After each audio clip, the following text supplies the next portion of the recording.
Recorded live at 4ZZZ Studios Brisbane on 102.1 FM and broadcast across Australia on the Community Radio Network.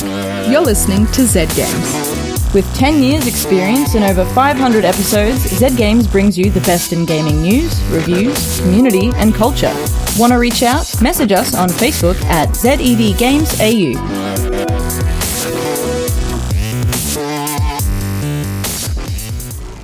G'day cheekies, welcome back to Z Games. My name is Millie. I'm here in studio with Evie and Will, and I am very tired because this year has been pretty hectic already, and I'm here for it. So this is a nice little break from the hectic that is my life at the moment. You come into high intense radio to be relaxed. Nice. Yeah, it's so fun, right? Yeah. Hey, some people stack rocks to relax. Some people go into high intensity radio. We all have different ways of relaxing, right? I wouldn't say this is high intense. It's actually quite relaxing. No one knows that I actually have, a knife on your back, Yeah. Every time I walk in, Evie gives me a gentle suggestion about what to say. Yeah. Mm-hmm. And then she just glares at me when I say the wrong thing.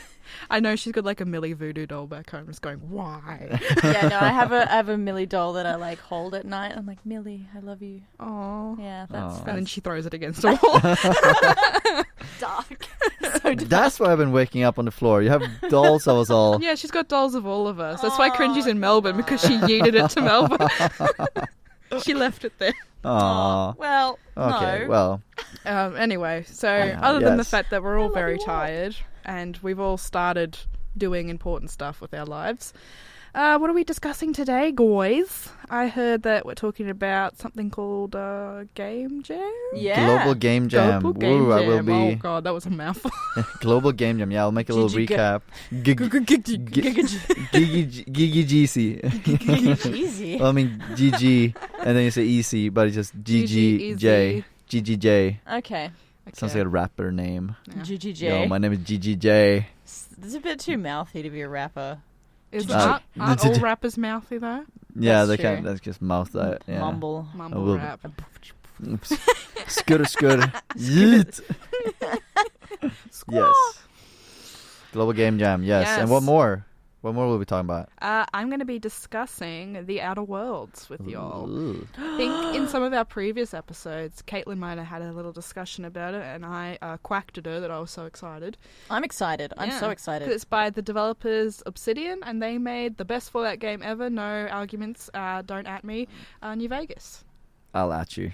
Don't at me. I'll at you. No, this is a great game. Yeah, exactly. At least it's not Fallout 76. Millie's gone down. Millie's already gone down, so it's all right. Take you down when you're weakest. Yeah, so that's on the menu for today. We're also listening to some news, though, right? Oh, yeah, we do have a bit of news for y'all, because that is in our job description. We bring you the latest gaming news, reviews, and pop culture. Yeah. Yes. So, we're going to have a little schmozzle over to there and have a little listen. Be back soon. This week in gaming news, a book titled Atari 2600 and 7800 will showcase a visual compendium of Atari gaming history. The book will feature cover art of all Atari game consoles, as well as the highs and lows of the company's history. Bitmap Books, the publisher, who also released Metal Slug The Ultimate History and SNES Pixelbook, is gearing up to release a massive 528-page volume of Atari history. There will be hardcover and softcover options for buyers, as well as limited edition copies. Be expected to see the likes of Asteroids, Space Invaders, and Pac-Man.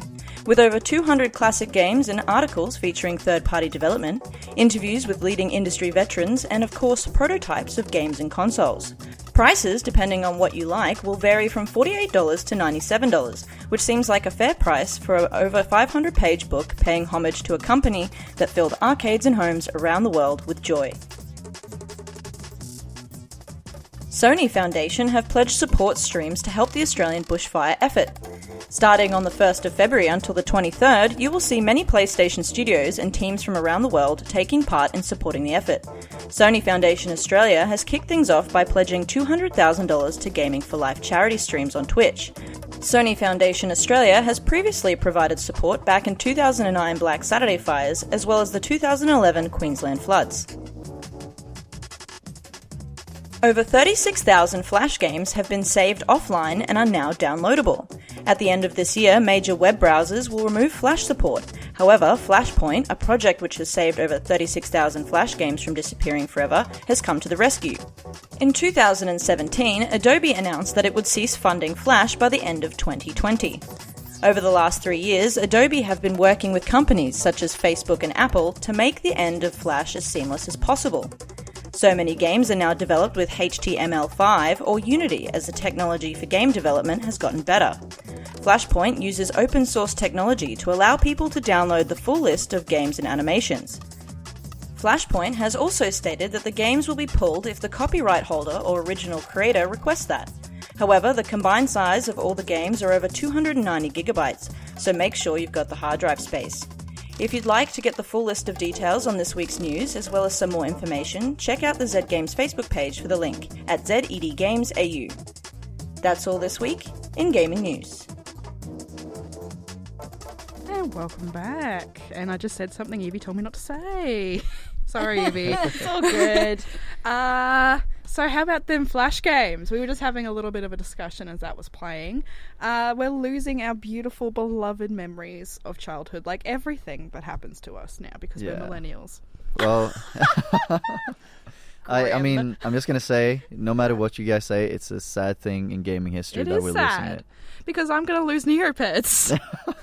Neopets is completely Flash-based. I don't know what they're doing to try and combat that, but I'm going to cry. All I cared about was Club Penguin. Yeah. And that ended in its own way. That is still a thing. Yeah, but you know, in its peak days, it's and glorious. It's true. They it's shut like, it down, didn't they? I'm pretty sure they did. Yeah, but they made a new one. They made a Club Penguin 2. It's not good enough. But I mean, it's not Habbo Hotel, you know. There ain't no Habbo Hotel. We're gonna miss Habbo Hotel.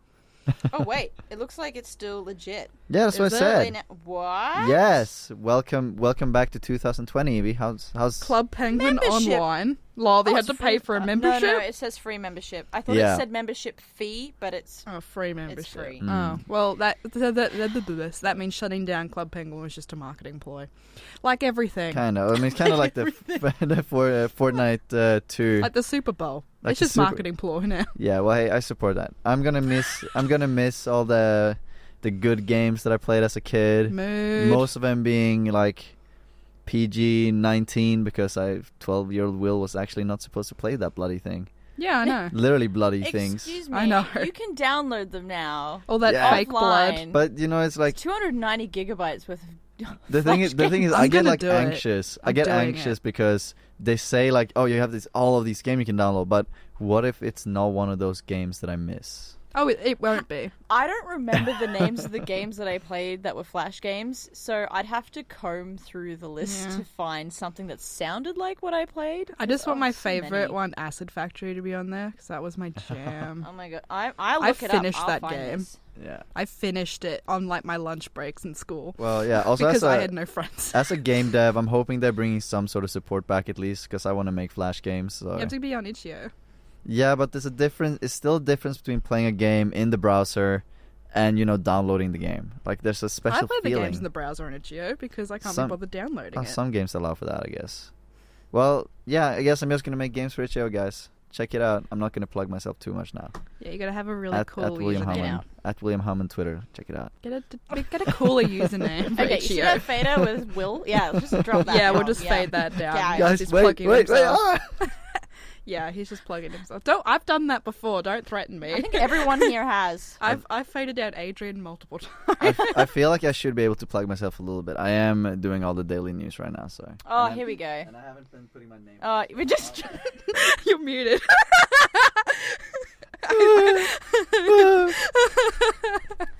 Anyway, yes. On more important news is that was it Sega or Sony who were donating donating money to our bushfires, which is fantastic because they are still going. People Yeah, I aren't haven't talking heard- about that no, because with news media, The hype everyone is gets over or bored. whatever. But it's still going. So it's really great that people are still putting in money. Like recently, I think Brian Deckard did a massive stream to yeah. donate How much money. did Celeste Barber end up donating? I think it was almost like 3 billion, I think. 3 billion. Oh, damn. No, So- it something wasn't like that. that. It much. was quite a Last bit of money. time I checked, it was like 50 million. Oh, damn.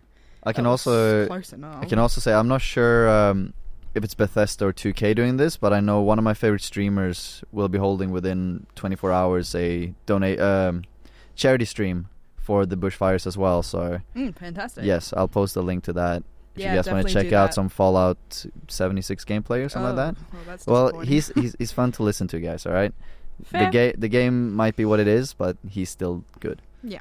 Check him out. Check him him out. out. He deserves it. He's a nice guy. Are you gonna sponsor anyone else today? Well, I want to sponsor my cat. Oh, I my wanna- He doesn't have a cat. My I wanna cat has an thank- Instagram. Everyone should follow him. I want to say thanks to my mom, my dad, my tutor who academy. believed in me, my The- friend Emil who bullied me all my school. All right. Yes. Take So- the microphone off him and so just be like, but we're Evie gonna- had the greatest music video of all time. So we're gonna mute Will now. While I'm here, let's have a discussion, shall we? Yes. Yes. Outer Worlds, let's go. Yeah, Yahoo. Okay, let me just grab my notey notes. But basically, what I need to tell you is that The Outer Worlds was obviously created by Obsidian, as I just said, who are the creators of the best Fallout game ever, New Vegas. At you. At me. I will fight you to the death.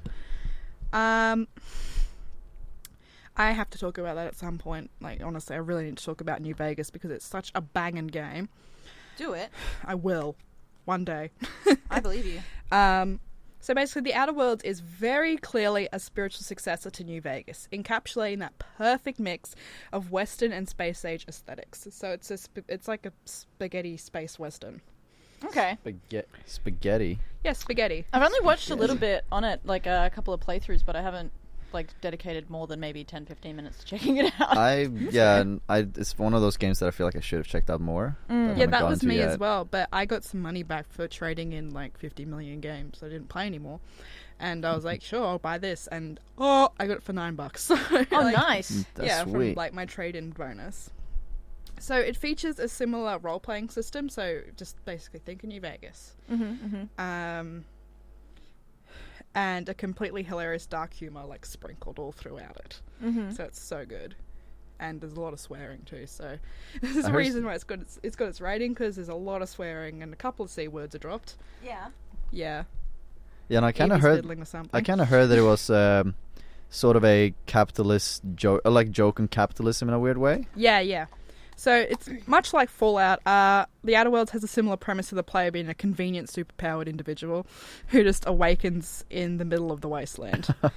However, this wasteland is reminiscent of the golden age of robber barons. So like, yeehaw, that sort of thing. Like they're selling you root beer, like hanging out of like all that sort of stuff. So there's heaps of huge companies with old-timey names like Rizzo's Spicy Soda and Auntie Cleo's like face cream, good for the skin and better for the eyes. Is it like burlesque sort of themes as well? Yeah, Oh, a little interesting. bit, but not too much because it's dirty. So most people are wearing like boots and everything. Okay. But it's sort of like yeah. that theming of like that music Oh, playing in the razzle background. dazzle sort of Yeah. stuff. Oh, Okay, okay, Yeah. So all of these big companies have colonized this massive solar system called Halcyon. You are from a large passenger ship called the Hope, and an eccentric scientist named Phineas Wells has awoken you to save the world the world of Halcyon from a terrible fate. You don't know what that is. No. He doesn't tell you. He just sort of You yells never at know? you. No, you learn along Okay. the way, and you realise that he's lying to you. And spoiler. Yeah, he's not a good person. Okay. But the other people aren't very good either. So this is where I was like, getting really drawn into it, because New Vegas gives you those sort of choices. The choices where this can be like morally ambiguous. Like you're like, should I do that? Should I kill this person? That sort of thing. So you upgrade your skills in a similar format to Fallout. Like, you've got your strength, heavy guns, light guns, melee, and that sort of thing. All the good stuff. Barter, yeah. So I really love speech, so I focused mainly on speech, because I love being a smooth talker. Oh, we notice. Yeah, stop. But really strike me is that most people you use your speech skills on, they often seem happy to comply. Like, you're not forcing them. Like, you can persuade them to do it, but they're like, okay, I guess. All right, sort of thing. And it, like, for example, I offered to compliment a guard once, like, "Oh, you're doing such a good job for the company," to try and, persuade him to let me through. And he said, "Thank you so much.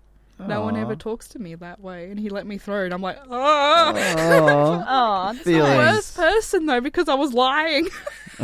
I'm like, oh. So, like, the Outer Worlds gives you this sense of hopelessness and emptiness as you walk around throughout the wild wastes of Halcyon. Everything wants to kill you, number one. So you're like, like, what is the point? I can't survive out here. I've got a gun, okay. But this thing's got, like, massive slimy jaws chomping at me. And there's someone with a gun. I'm like, why? So how far through it are you now? I finished it. You finished it? Wow, okay. Yeah, it took me a good 60 hours put into it. Yeah, I bet. Oh, sweet. Yeah. So no one is really happy where they're at. If somebody asks you to save someone, your reward is them telling you that a dead worker would never negatively affect their career. So everyone is looking to up themselves, but no one is happy. Which is what so you it's learn. like a corporate ladder. Oh, Yeah. it's so corporate. Yeah. So there's all these big corporations that you have a faction standing in. It's sort of like the Great Khans and everything like that in Vegas. So you have the faction standings, but they're not factions, are they? They're corporations. Yeah. So if you do good for someone, they like you, but another corporation might not. So, for example, I helped some ragamuffin corporation who'd started off in, like, the underground, who was selling drugs, take down, like, a meat factory. And then that meat factory, I couldn't get any quests from them ever again. Oh, They damn. wouldn't talk to me.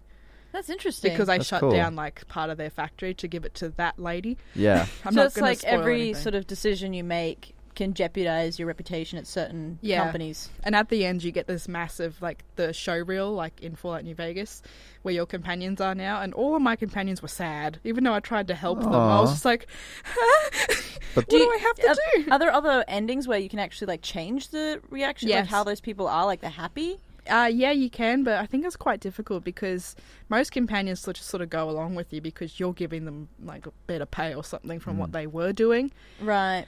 But you can tell that sometimes, especially one of them, Felix. Oh my god, I hated him. Like, they just pull you aside, just yell at you. Aw. They'd be like, "How dare you work for this corporation? You know that they're evil." And I'm just like, "Matey, I just need some money to buy, like, some armor, and they're the best thing offering at the moment. That's why I took it." They're like, "Bleh." So it's like you got to keep your companions happy, otherwise they'll leave. Oh. Subscriber!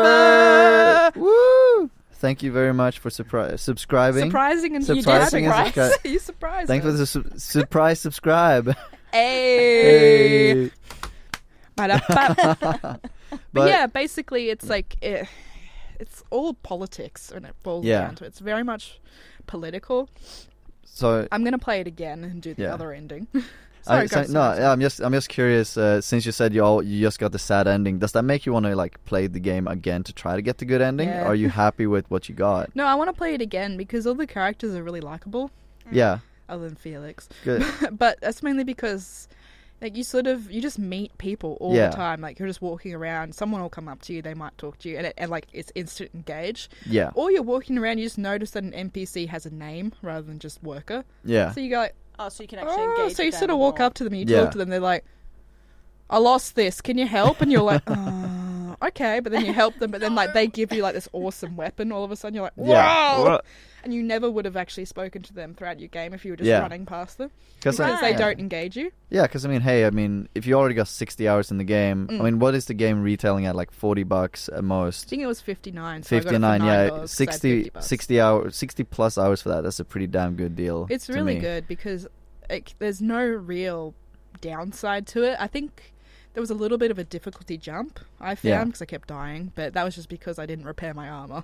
So you just got to learn to, like, keep an eye on your armor, your weapons, and everything. And if you have two companions with you, you're unstoppable. All right. Yeah. Well, look at that. So what platforms can you play it on? I'm pretty sure it's available on most except the Switch. Okay. So maybe PS4, PlayStation 1 and PC, I'm pretty sure. PlayStation 1? Sorry. PlayStation 1. Xbox One. We're going Xbox back One. and jab. Yeah, PlayStation 1. Yeah, beep, boop, boop. Going back to those Flash Lego games. Island. Here we go. Can I play it in my browser? Yeah, in your browser, yeah. Probably with some sort of weird proxy you could. Well, I mean, probably with the new Nvidia. You can play it on Twitch. Now thingy. That's all the the new stuff. hardware, Yeah. new Yeah. tech. Nvidia released their own streaming service now, and it looks a lot better than Stadia. Expect a post on Facebook about that tomorrow. That'd be fun. Oh yeah. See, Will's in charge of our social media, so if we're spamming you, you can @, him on Twitter Yeah. and annoy him about that because it's not me. While you're at me, follow me as well. Thank you very much. Thank Don't. you. That's enough plugging. Anyway, Yes. all right, Will, talk to me. Well, all right. Get on with it. Global Game Jam. I'll give a little rundown quickly for anybody who doesn't know what a Global Game Jam is. Yeet. So Global Game Jam is basically a event that is run every year by a very nice organization. So you can kind of imagining as like a LAN, you know, when you guys like plug in your LAN party. Yeah, massive LAN party where you guys plug in your computers and play video games together. Yeah, old school days. Old school days. I mean, I still do it to this day, but the Global Game Jam is that Game Yam. Game Jam. Game yam. It's that, I love yams. but instead you make games. So for 48 that hours, you get a theme and you have to make a game about that theme. And the theme for this year was repair. Uh-oh. And I guess I'm just going to run you guys down a little bit some of the things that happened during this game jam because it was a new experience for me. So I was at the fish burner like incubator here in Brisbane. I got a new team, met up, awesome. And basically we just worked straight for 12 hours on our game. Oof. How long did you have in total? 48 hours. 48 hours. From 5 p.m. on the Friday to 5 p.m. on the Sunday. Right. And it was a very... It's kind of just like a constant crunch in a weird sense where you're on constant crunch those whole 2 days and you just burn yourself out. But it feels really good doing it, especially this time. So Wow, you're really selling it. You're selling it this. is a lot of fun. There's a lot of cool games that got made, including my game that I did together with a bunch of awesome people that I hope are listening. It's called Stitch. You guys should check it out on the website I'll be posting on Facebook later today. And check out all the other games as well because they were really cool. Is there a link to like where all the games have been published from Brisbane? Yes. Yeah. Yes, that link will be the one coming up on Facebook when the show is over.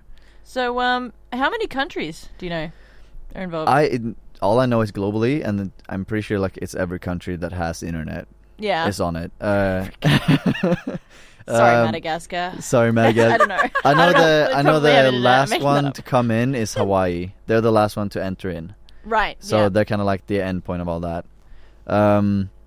Yeah, no, it's an experience. I think even if you're new to developing games, it's worth going and checking out. You don't have to make a video game. You can also make a board game. You can go there, meet up with people, learn a little about it.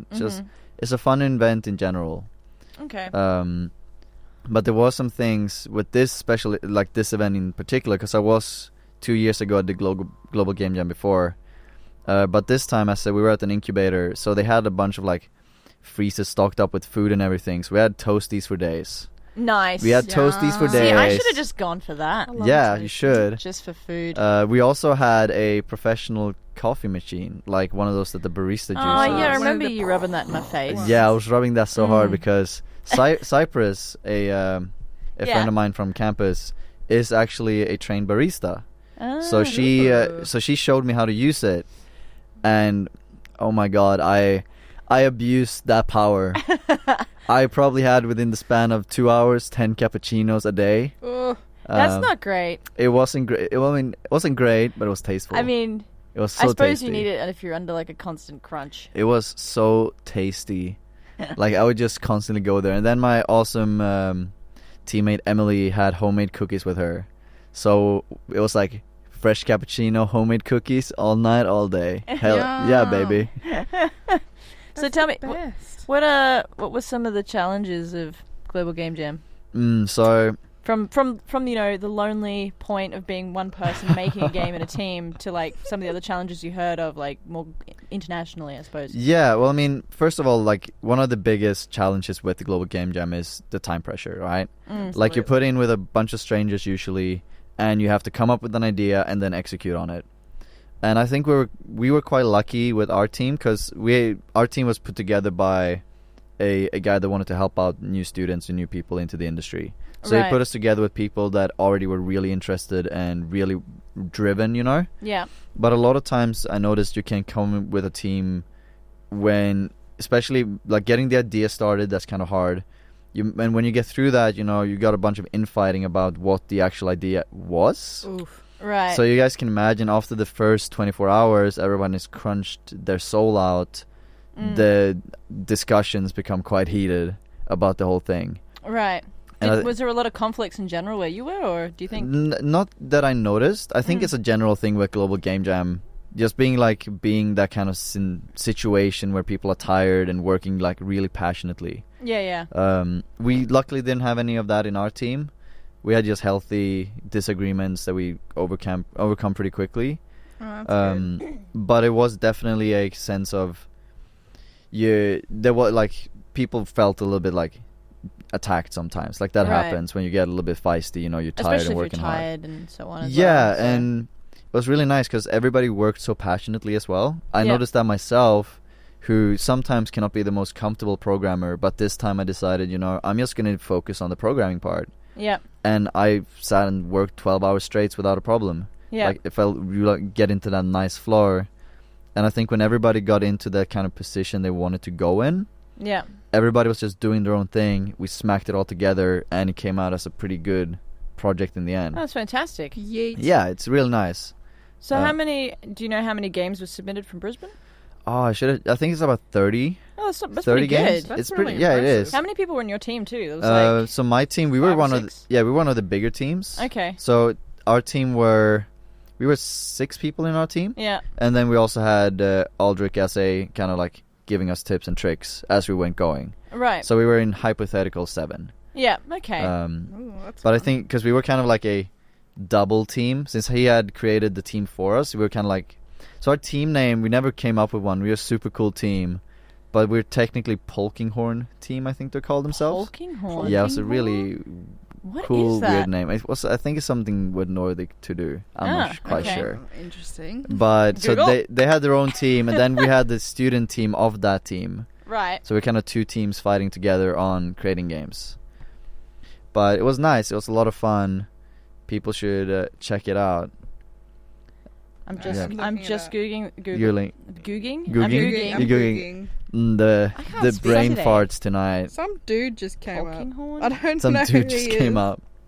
Yeah, some dude. He's like an English physicist and a priest. Fantastic. That's nice. the name of your team. That's the name of our team. That's the name of your team. Scientist priest. You're a scientist priest. But yeah, no, I mean, if anyone is ever like interested in getting into games or scared of getting into games, like it's a perfect place to, you know, go check out, like see kind of how it all works. Yeah. So yeah, it's good for students and anyone. Yeah, it is. Do you have to be good at games, making games? That's the nice thing. You don't really have to be good at making games. Usually people are pretty friendly and will pick you up and give you the go. You don't have to make digital games. You can make physical games as well, and there was a bunch of people who made just physical board games and stuff like that as well. And I find that is usually a lot more relaxing. Because I imagine it would be. Yeah. You get very stressed when making the digital games because there's a lot of work to try to get a simple thing. But then all the people who did the board games and all that, they were really relaxed. And I even talked to one of them who said, yeah, no, it's just a relaxing, you know, you're sitting here making games for a couple hours, you know. It's kind of meditating to do.